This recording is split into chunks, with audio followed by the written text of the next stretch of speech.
I'm Austin Russell, and welcome to the second instalment of the Wallop sessions. We have an absolutely stacked show for you guys today. We have the review of the potential movie of the year with the Japanese film Exit 8. And we also have my anticipated review of the Michael biopic, Michael. My god, how famous do you have to be to, of all the Michaels in the world, to just be called Michael? That's always been insane to me since the film was announced. We also have the homework for this week, a Toy Story series retrospective that I wrote with you, and also the regularly scheduled pet peeve. I've tried out a new challenge this week. I was online looking for ways to motivate my reading, and I wanted to talk about it to start today's show off. I started doing the 30-page a day challenge, and I'm really enjoying it. I think it's a real good idea to get your reading muscles really working, and I'm really enjoying doing it.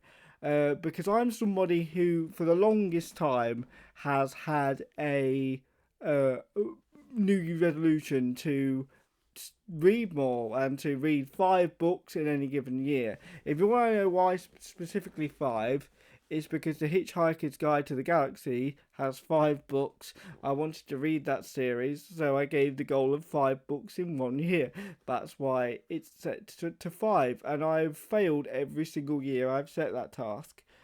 But this 30-page a day rule is really helping me.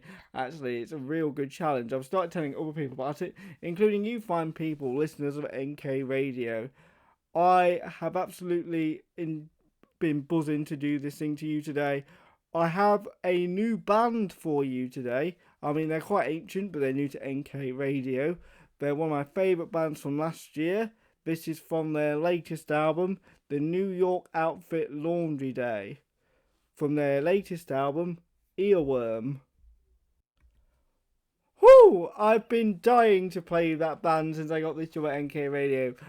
They are one of my favourite bands and have been for at least the last year. There are a couple of singles that I was begging was going to be on the Earworm album that unfortunately weren't. Like Damn Shame was a really good song from them. It's how I discovered them, and it wasn't on the album. And I was very disappointed it wasn't on the album. I was waiting for the deluxe edition, but it still wasn't on the album.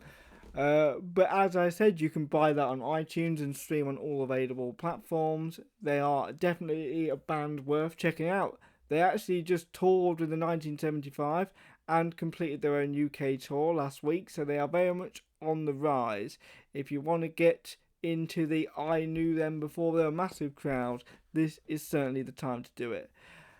As you know, Thursday for me is known as a cleanse day, ready to get ready and loose and goosey for the Friday night. So at this portion, it is time for the pet peeve of the week. I'm going to do my best Radio 4 impersonation right now and really set the scene for you guys. Right, so imagine you are getting ready for the weekend with your chosen family. Well, at least after 4 tequila shots.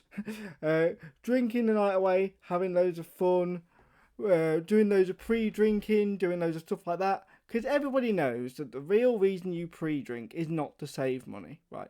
The real reason you pre-drink is not to save money. I alliterate that point because the real reason is to pre-drink is to basically get so leathered that you don't check your bank balance until the next payday. That's the real reason people do pre-drinking. There's no money saving involved with pre-drinking, in my opinion. I mean, I'm somebody that never got the luxury of pre-drinking because I was a cheap date, you see. So if I pre-drank, I was not going out with anybody.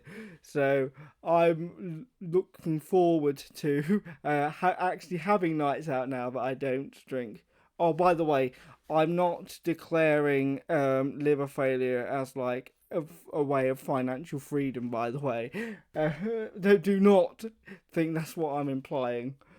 But anyway, as the night progresses, you're drinking more, and the liquid courage sets in.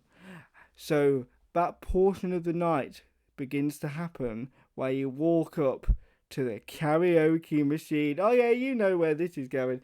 You're looking at which songs to do, which national treasure are you going to slaughter tonight. Do you want to hear Mr. Brightside in the key of C sharp flat? Well, you are going to hear it tonight, whether you like it or not, whether they like it or not.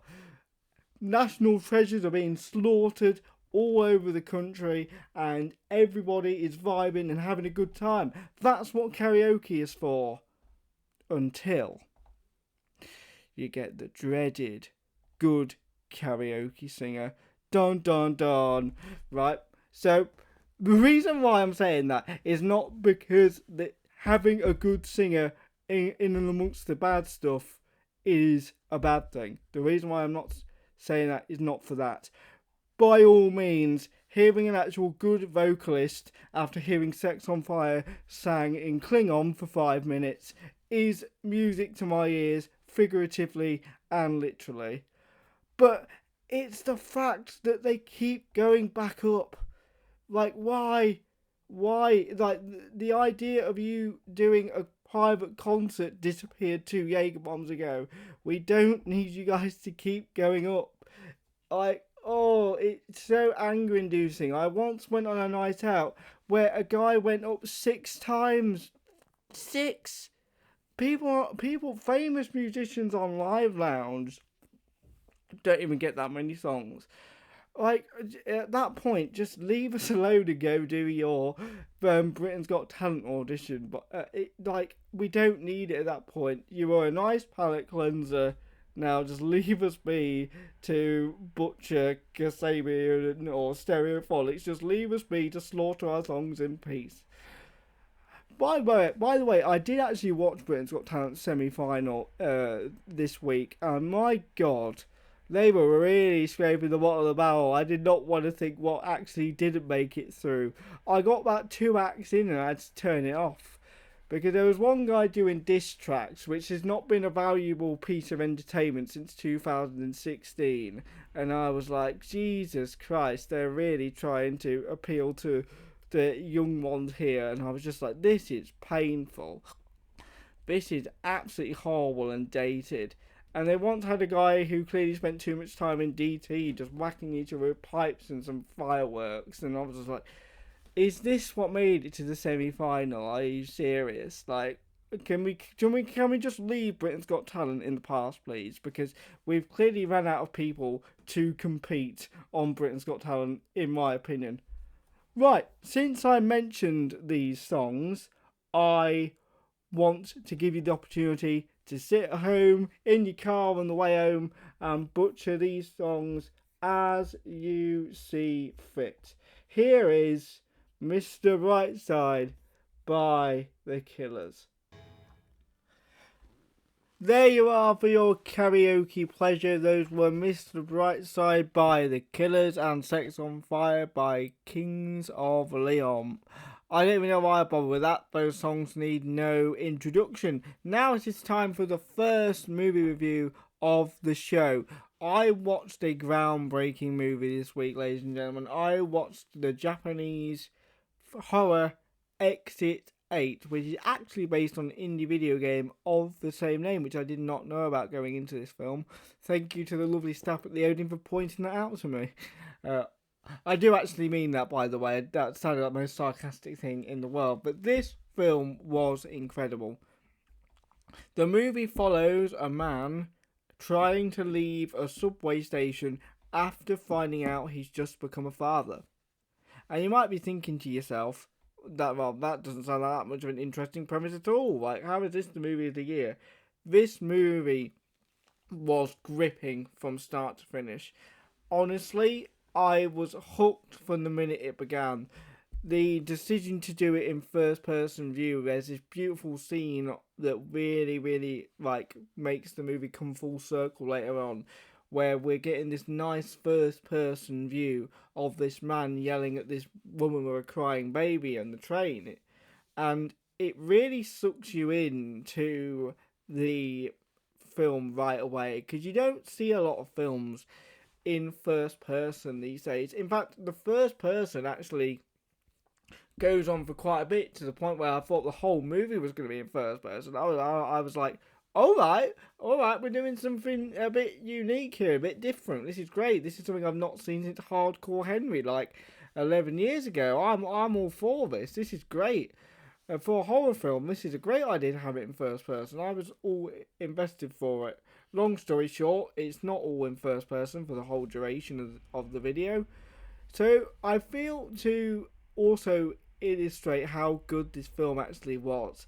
The way that he gets trapped in the subway station is if there's any oddities to the subway station as he walks around, he has to immediately walk back to the beginning. Otherwise, the floors reset, and he has to do that 8 times. And the film is so clever in the way that it does it, because I feel like a lot of lesser films would have made the anomalies like humongous and massive, and just for the big spectacle and the big set pieces of the film.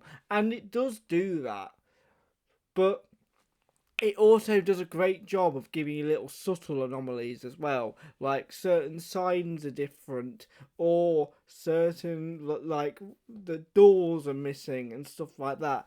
And the decision to not make every anomaly a humongous set piece was a fantastic idea, because it brings the viewer along. It really does, because you're looking for the anomalies at the same time, because they could literally be anywhere.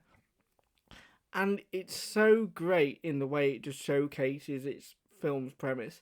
And what I loved about horror as well, and it's something I'm going to touch on next week in my review of Hokum, is the actual horror fit the theme of the film. I feel like so many times horror movies will chuck something random in there that doesn't support the theming of the film, and Hokum does this, and I'll go into that more next week when I review that film especially. But the performances are fantastic in the sense of every person in this that is seen in this maze is also going through this maze, but the person doing the maze doesn't know, and it does this really great thing of taking you through chapters of the other people in the maze, and it's so intriguing and great. And the performances have so much range because of this treatment of giving each person in this maze its own individual story. I think what I would have liked is we don't see how the main protagonist looks to the other villains. Well, I don't say other villains, other subjects in the film, and I would have liked that perspective. But there's this great scene, I think, where one of the contestants or subjects is a little boy, and rightly so. The protagonist, who's not seen him through multiple floors, thinks it's an anomaly and immediately goes back to the beginning. But it wasn't an anomaly. This was a genuinely lost boy in this maze, and it forces the characters to really bond and really connect going through this maze, making the main character really feel like a stronger father before the kid's even been born. And it just does its messaging so well, and the horror fits the theme, which is something that doesn't happen in a lot of films in the horror genre these days. I think the horror genre is in a particularly low point at the moment, because it just feels like that's what they give people to make like a cheap movie for a business expense, and you can really start to feel that and tell that.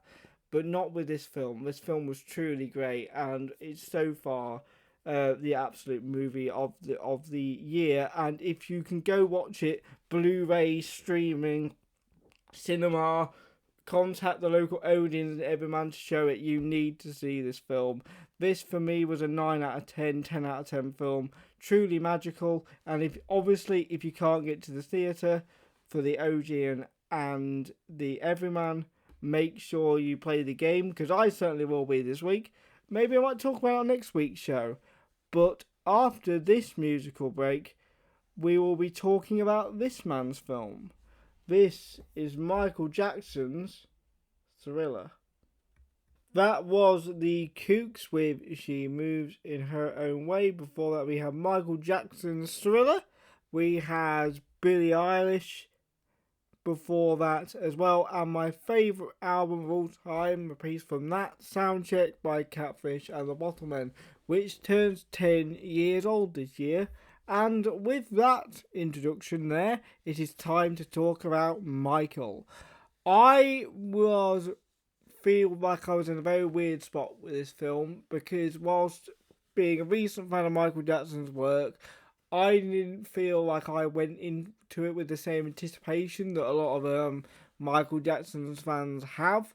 And also, I'm somebody who has grown quite sick of the biopic formula. My theory is it's a great way for a 6 out of 10 film to get Oscars because a lot of the time the film's content gets bogged down but and gets carried by the person imitating who the movie is about. And Jafar Jackson does a really good job of that.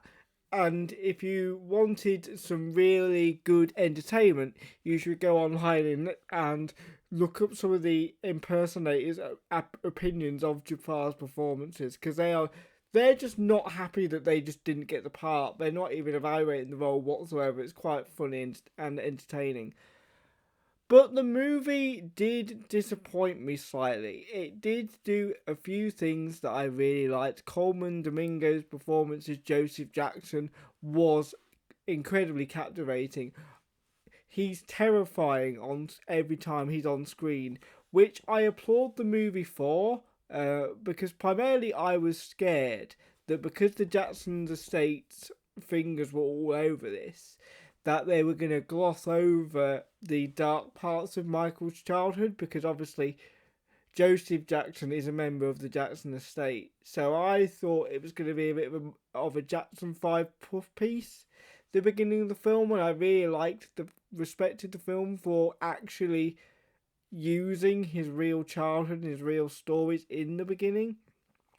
Because that was not something I really expected. There was one weird decision though that I didn't quite like.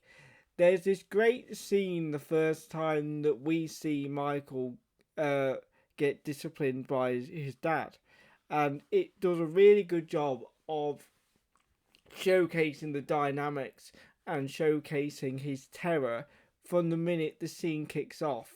It was a great scene and really does a terrific job of what it's trying to showcase. But then during the typical as they become successful montage of them doing gigs and recording stuff, there's just a random cut to one of those disciplines. And I just thought it undermined that scene, just chucking it in this montage, because I just thought we've just seen this powerful scene and you've just thrown another piece of it away into this montage. I just thought that was a very weird editing choice, and I don't know who did that, but I just didn't like it. I thought it really undermined probably the most powerful scene in the entire film, and it just did not sit. I don't want to say sit well, but it just threw me off a bit. There was also one aspect to the film that I didn't particularly like. There were too many scenes of people telling Michael Jackson that he was special. And all biopics do this as well. They have too many scenes either telling somebody that they're not good enough or that they're the most beautiful thing in the entire world. And it's annoying to see because it just kept happening in this film in particular. I believe it happens at least 3-4 times, and a lot of the time it's just completely unnecessary as well, because the scenes that precede it do the job that the dialogue that they're saying has already done. Like there's one where his bodyguard does one of these "You're Special, Michael" scenes, but we've just seen this guy walk around this entire hospital, donate his compensation to these kids and burn victims and stuff. and we've seen scenes of him really interacting with kids and really bonding with kids despite of how famous he is. I believe that did the job of telling the audience that he was special. We didn't need the bodyguard telling him, you're special, Michael. You're special, Michael. We just didn't need it. And again, there's another one where his mother does the same thing. When they're at a state fair and he's singing to this like disabled person in the front row, which is a scene I particularly resonated with as a disabled person myself. Like, wow, this guy's really special. He's doing this in like 1960 or whatever. Like, this is unheard of, you know.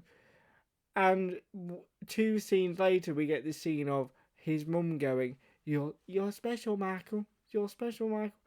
Like, yeah, it just really annoyed me how many times they did it, because it also left out the Motown 25 thing, which I didn't like, which could have been put in because of this decision that they made. Because Motown 25 is incredibly important because it is the original showcase of the moonwalk in the Michael Jackson zeitgeist. It's a very important moment in history. He famously only agreed to do Motown 25 because they allowed him to perform Billie Jean and he wasn't going to do it otherwise, which then led to the moonwalk. And that confrontation with his dad led to one of the most iconic moments in music history. But it's just not done in this film for some reason. The performance is done, and amazingly, like it's probably Jafar's best performance of the entire film. But the dynamic of that moment that just made it so crucial to music history just wasn't in there, and I thought that was very bizarre. And it's particularly bizarre when you consider that their confrontations are quite a big part of this film. So there is clearly a desire to showcase their dynamic and their differences of opinion. So why not include arguably the most iconic argument that these guys had as a pair? They did include the Victory Tour, like, dispensation of the Jackson 5, which I really liked. So I really enjoyed how that was done. But yeah, the movie did a lot of things right, and I'm looking forward to the sequel. The sequel is obviously going to go into the bad era, and it's going to explore his vitiligo a bit more, which I'm really excited to see it do, because it's proven it can handle heavy parts of his life with the first film. I'm really excited to see what they do with the film, considering the screenwriter also wrote probably the best American football movie of all time in Any Given Sunday. I have a lot of faith that they're going to do a really good job. I also didn't like the fact that they used a CGI monkey for the film either, because it just stood out like a sore thumb, and you could just tell it was CGI because it had that ugly gloss that a lot of CGI does. And when you consider as well that Bubbles is still alive as well, like they could have used the actual Bubbles for two scenes. And I know people are going to say, well, Bubbles is like 42 years old now. It's too old to play like a baby chimp or whatever. No one's going to care. They're going to see a cute animal and be like, oh. Like, you know, they could have used the real CGI, a real monkey, sorry, not CGI. But I'll dive into that more next week when I review the Pet Detectives. But the CGI just felt lazy and sloppily done for the monkey. It could have been done a lot better. But other than that, the movie was very good. Jafar Jackson did his uncle really good service. And if you do have an opportunity to go see it and you enjoy Michael Jackson's work, you will enjoy the film, which is always the point of these films. It's to sell greatest hits albums and to get the guy's monthly listeners back up a lot of the time. That's why studios greenlit these things, and you will enjoy it for that purpose. I would give it a solid 6 and 7 out of 10, but I'm really looking forward to the next one because they've proven they can handle serious subject matter, and that's when the real stuff is really going to go on. Right, so I'm going to give you a bit of a musical break now with Today by the Smashing Pumpkins. That was 10 Story Love Song by the Stone Roses. Now it is time to mark the homework. As you know, last time out, I gave you the assignment to watch Toy Stories 1 through 4. But unlike most teachers that give you homework, my job wasn't to mark your viewing experience. My job was to mark the movies I gave you. So we're going to evaluate Toy Stories 1 through 4 right now. So Toy Story has this really great feeling of knowing what they haven't done yet. That's one thing I did notice throughout these 4 films is they always knew what they hadn't done yet. And I think that was one of the biggest strengths I saw. So, in the first film, you had Sid, who was a villain that destroyed his toys. And obviously, in the second one, you had a villain that meticulously looked after his toys. And then in Toy Story 3, you had a actual toy for a villain. And then Toy Story 4, you just kind of had the environment around you and all that sort of stuff. So it always had a really great idea of evolving this series in a way that hadn't been done yet. And that was one thing I really, really appreciated, how it always knew what it hadn't tried yet. And I really feel that the first one and the second one is particularly special. The second one for me was my favourite. As I said, I loved the idea of having a villain that actually looked after his toys, because a lot of the time, that's not how toys are supposed to be used. They're supposed to be played with and had fun with and stuff like that. So it was really cool to actually see somebody almost like look after them, be seen as like the bad guy, and be like, hang on a minute, this is not the purpose for toys. We need to confront this and sort this out and get our friend back. And it was great. And I loved the way that all the Toy Story films had a really good knack for adding stakes into almost every scene. There's another great scene in Toy Story 2 when they're sneaking to go get Woody's arm back. But there's no jeopardy like in the scene, but it adds like what's it's on the floor to add that little sense of intrigue and that little sense of risk. And it's always been a real strong suit of the series to add stake where there isn't necessarily any to be had. Like I loved how you would have rockets tied to the toys in the first one and things like that, and the little barbecue in the first one where Sid's about to like destroy the toys. And I loved the bit in Toy Story 2 when they're going through the airport terminal and there's 2 green suitcases, but you don't know which one has Woody and the gang in. And I thought that was such a good way of doing things. I loved watching it. I loved the jeopardy that they've always managed to put in to things. I love the fact that there was always that sense of jeopardy and fear in the franchise in something so freeing and as liberating as playing with toys. And you know what I also noticed about the Toy Story toys?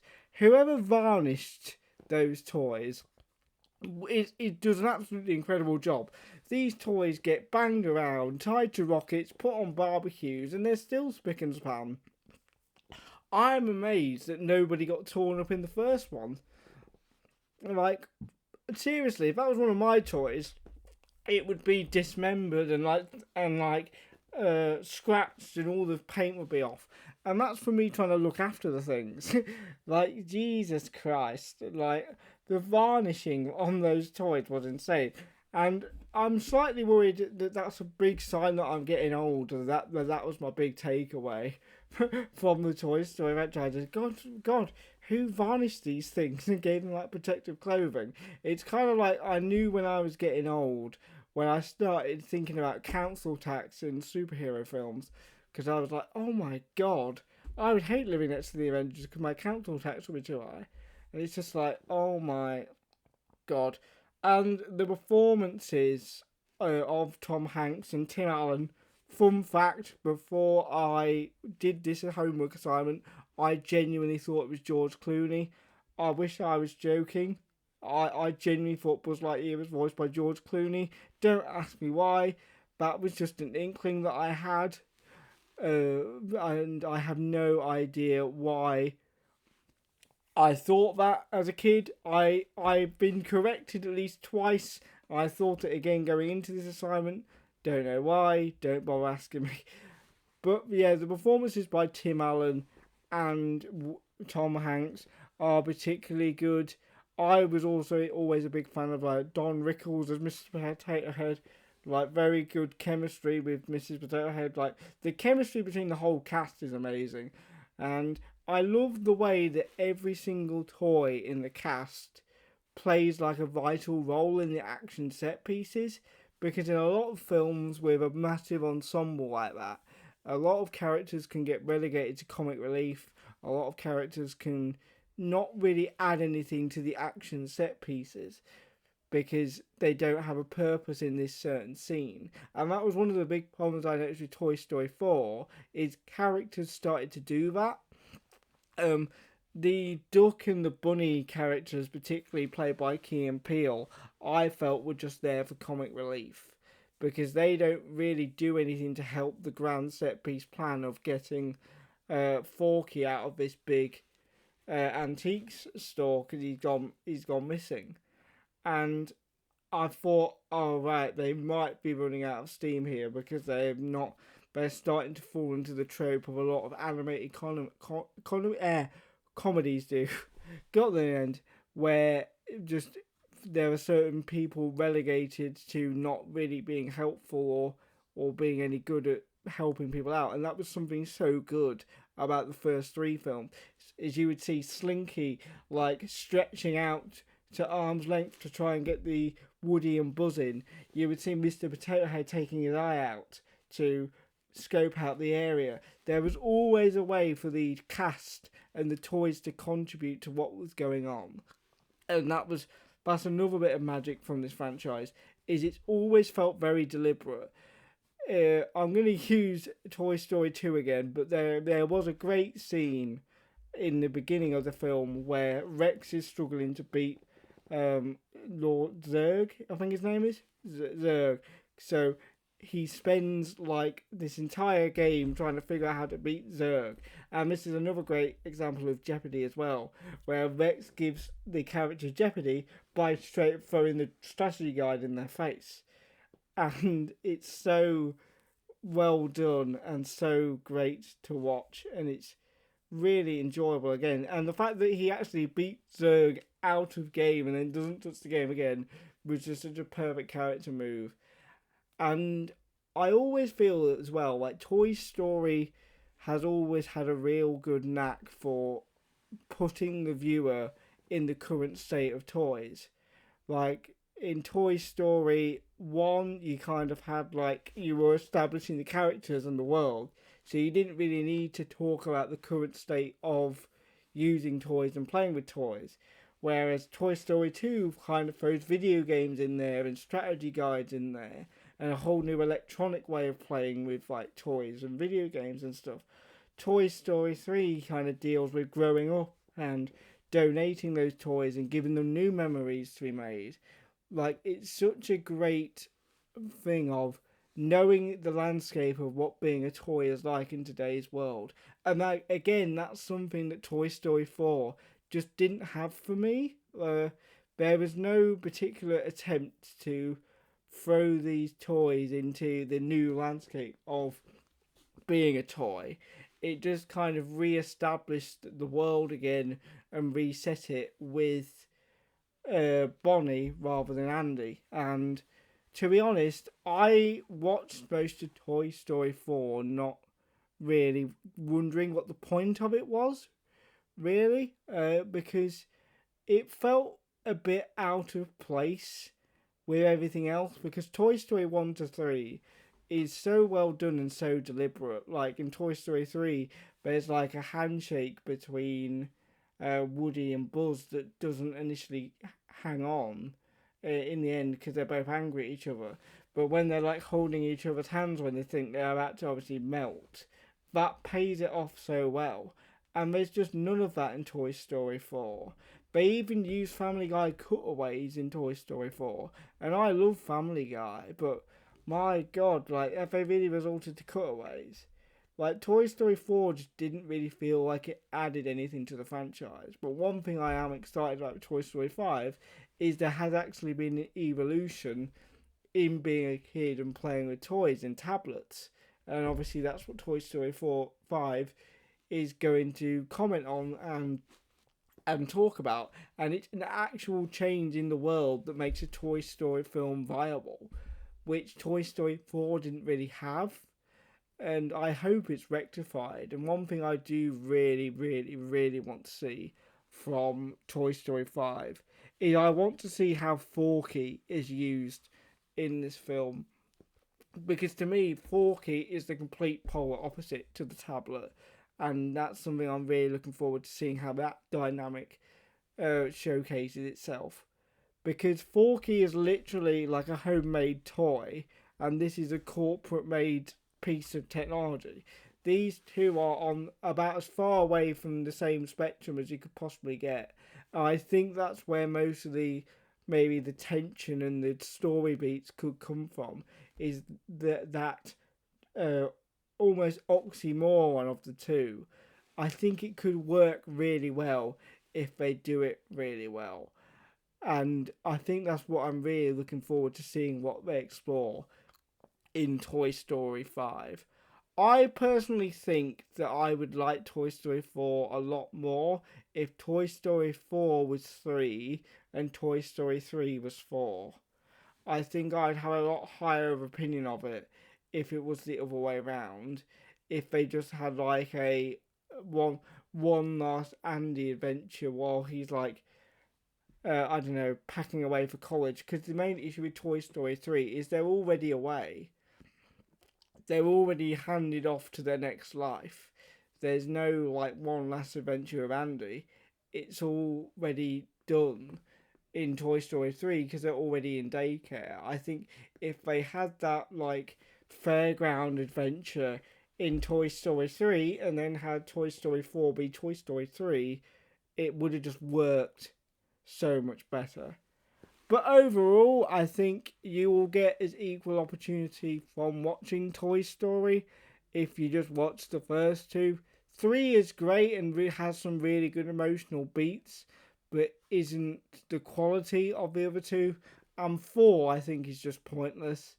But I do think it lays the groundwork for some pretty good dynamics for Toy Story 5, which I'm really, really looking forward to. Because, as I said, I'm quite interested to see how they deal with the whole tablets thing, because it is an actual cultural shift that this franchise has proven they can deal with expertly, and I'm really excited to see how they deal with it.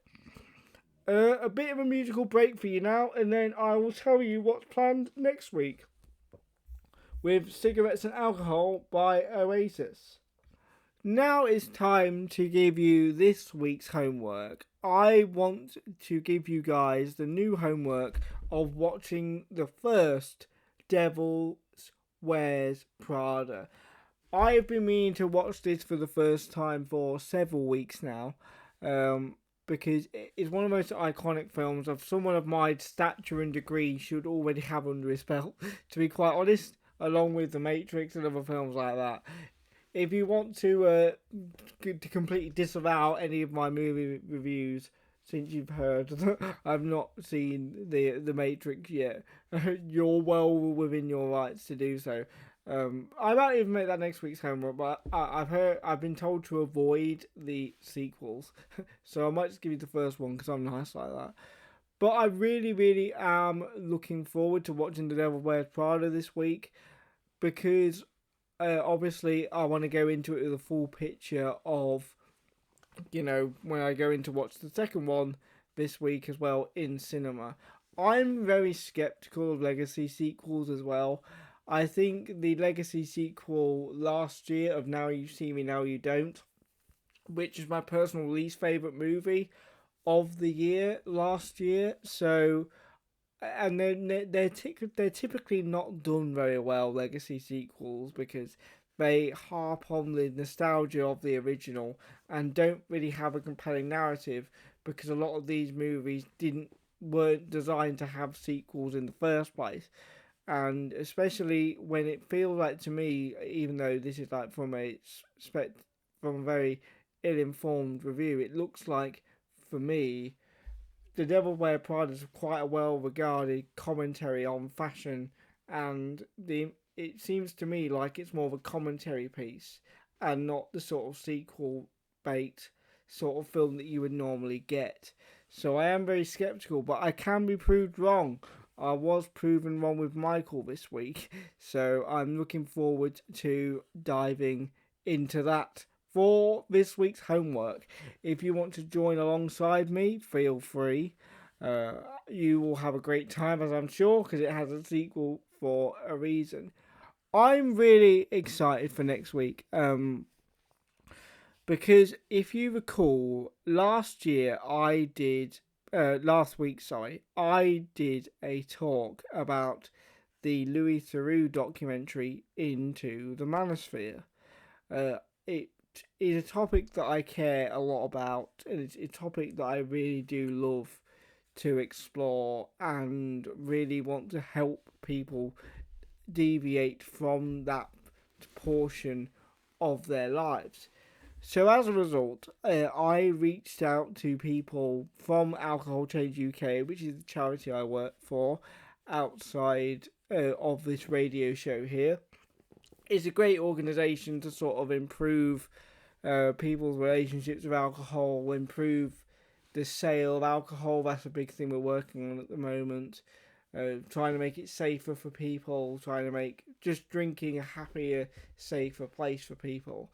And uh, and I reached out to those groups because a lot of them are the target audience of these people, and I wasn't expecting the warm response that I got from everybody at Alcohol Change, to the point where I've ended up getting so many submissions that we're going to be getting a little mini series on this radio show. So over the next several weeks, I'll be talking to several people throughout my work at Alcohol Change to discuss the red pill movement and how we can conquer it and defeat it once and for all.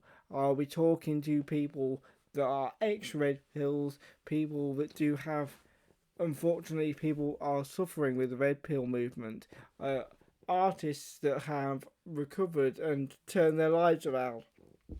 A whole scope of people I will be talking to over the course of the next few weeks, and I'm really looking forward to it.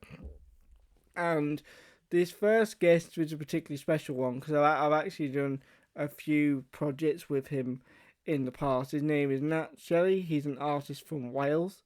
I've had the absolute privilege of working on him with several projects.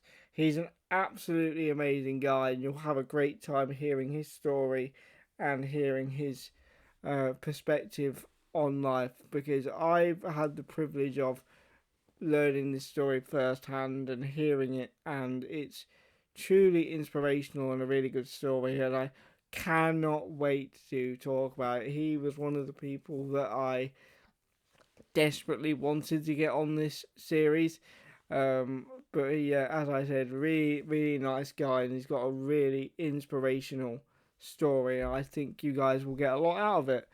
But if you want to get in touch with the Red Pill movement and want to have a discussion with me about how we can defeat it, you can email admin@nkradio.co.uk, and I'm sure I'll get it sent back to me, and then we can get you a nice little interview to go on the radio, because as I said, this is a very important subject matter to me last week, and I was fully expecting this to be a one-off, but this movement is so important to me that I want to spread the word about its faults and how we can defeat it for as long as it persists. So to have the opportunity to speak with multiple people, thanks to the lovely people at Alcohol Change UK, is a wonderful experience, and I hope you guys enjoy it. There are a lot of inspirational people that work there, a lot of people that have fought a lot of demons and not fallen victim to this, or have fallen victim to this and worked their way out. And I think you will truly have a great time listening to them. On the lighter side of next week's show, we are having a Mortal Kombat 2 review. I did not like the first movie. I thought the movie was poor. The first one, I mean. Well, it wasn't poor, but I was like, if you like Fast and Furious, you'll like this. It was kind of like the same tone, same vibe. But I was really looking forward to it because this one focuses more on the actual tournament itself. So I'm looking forward to it writing some of the mistakes of the first film. Mortal Kombat 2 is a movie that I was very excited about because even though I wasn't necessarily a fan of the first film, I always wanted a second one to the point where I would meticulously check the Wikipedia to see what the box office was to see if we were going to get a second film, and I'm glad we are. I think we are getting a third as well, which is kind of insane. I was like, was it that good to get a third? But I guess we are. I guess Hollywood's truly running out of IPs to rinse for money. But Mortal Kombat's a great franchise for me. It's meant a lot to me as a kid. A kid is 18. But yeah, my childhood is very much synonymous with Mortal Kombat. And to see it get two successful films is kind of surreal, since I grew up with the god awful Mortal Kombat 1995 and the god awful Mortal Kombat Annihilation. So both of these films are better than those combined. And there was this awful show for Mortal Kombat. I think it was in the 90s. I think it was called Mortal Kombat Conquest. Yeah, that's what it was called. It was one of the most boring things I've ever seen. Because they did this thing, I think, where they have this show that they liked, but they didn't think it was going to make any money. So obviously they've just whacked the Mortal Kombat name and branding on it to try and get it greenlit. And it worked to the point where I think it was on one of those, made for men, cheesy, 80s nostalgic freeview channels when I was a kid. And I remember when I was about 10, 11 years old, my dad used to watch it when I wasn't around his at the time, and he would text me when one of my favourite characters actually appeared on screen, because it was that rare to actually see somebody from the actual game on the show, which kind of defeats the purpose of it. I mean, the first movie did that as well. Scorpion and Sub-Zero appear in the movie for a combined 10 minutes. Scorpion's not in the movie enough anyway. He's the main centerpiece, but I don't get what the point is of these movies with these franchises. Kind of going, these iconic characters that make this series incredibly profitable. Let's just not use them until the last 10 minutes of the film. Because I guarantee you, if you did that with a Spider-Man film, they'd be like, why is Spider-Man not in the Spider-Man film? Yeah, it's kind of a bit ridiculous. And as I said, I've gone from reviewing the best movie of the year to the worst movie of the year, potentially, in Hokum next week. My God, do I have a lot to say about that. That's going to be a really fun review for me to do. That's something I'm literally only seeing so I can cover as many movies for you guys on this show as possible. Literally, I went into this radio show seeing one horror film in the last 5 years, and I've watched 3 in the last week. Horror is not my bag at all. Right, my startle reflex due to my condition just makes it completely non-viable. Yeah, it's kind of insane. Kind of insane. But Hokum should be a really good review for you guys to hear. And a film I didn't expect to have a lot to say about, but I do. The Sheep Detectives. I really, really am looking forward to actually breaking that film down with you because I think that movie is actually going to lead to my thoughts and feelings on the current state of how movies are made, and I think you could get a lot out of that. And I think it's going to be a really good, enjoyable review, not just for me as my opinion on the film, but my current state on the film industry. But as always, we will have some pet peeves as well, which I'm really, really looking forward to. And hopefully, you guys will have a really good experience with those pet peeves. I actually wrote this one down this week because I realised that I kind of need this bit to be fully scripted. But as I said, look out for the Nat interview. I'm really looking forward to that. That's something I've been literally dying to do for like the last week. So to finally get down to the nuts and crannies of this red pill movement in my own style, in my own sort of investigative journalism, I'm really looking forward to doing that. Look forward to my Mortal Kombat 2 review. As a die-hard Mortal Kombat fan, I think you're going to get a lot of my perspective from it because I've played literally all the games my entire life, so I think I'm going to have a lot to say there. And obviously, Sheep Detectives, I think, is going to be a really interesting review because I genuinely think, primarily because I think if it was made 30 years ago, I think it would have been made completely differently. And I think that's all it from me today. This has been show 2. I've had an absolute blast doing this for you. Go and check out Exit 8. It was an absolutely fantastic movie, probably a 9 or a 10 for me. It was fantastic and I loved it. Every second of it is just absolutely mind blowing. Michael is fantastic for if you're obviously a Michael Jackson fan. And if you're just joining us and have missed the show, you can watch it on demand on nkradio.co.uk. You can listen to the podcast aspect on my YouTube channel at Kapow Planet. And with that, I will leave you until next week. Here is a final karaoke song. We started the show with 2 incredibly notorious karaoke songs that are slightly overplayed. I wonder what the over-under was and how long it would take me to play Mr. Brightside on the radio. Probably about 3 shows. Sorry if you put money on it, but put money on it being 3. And when we had Sex on Fire.